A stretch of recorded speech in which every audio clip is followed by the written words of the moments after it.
التعادل في الدقيقة 65 عن طريق ضربة جزاء. انا شايف ان هي ما تتحسبش اصلا ضربة جزاء. الكرة يعني ماشي في ايديه، بس ما هو بيقع على الارض، يعني هيعمل ايه؟ يعني كرة سوفت قوي، ما تتحسبش ضربة جزاء اساسا. وبعدين انا مش فاهم هنا روديجير كان بيعمل ايه. يعني انت كنت بتحاول تقول له ان فينيسيوس هيشوط فين يعني؟ ولا انت بتحتفل ولا بتنظم دفاع ولا انت بتهبب ايه انت؟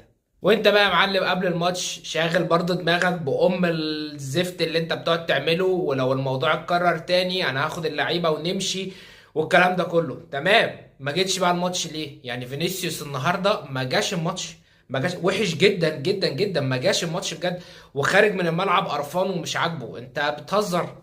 ونيجي للكبير بقى قوي، انت ايه يا معلم؟ تالت ماتش وما سجلتش ولا هدف، ما عملتش اي حاجه. الكره اللي المفروض تشوطها في الضيقه بتشوطها في البعيده، والكره اللي المفروض تشوطها في البعيده بتشوطها في الضيقه. وكل القرارات قراراتك كلها غلط. في النهايه ريال مدريد بيصعب الدوري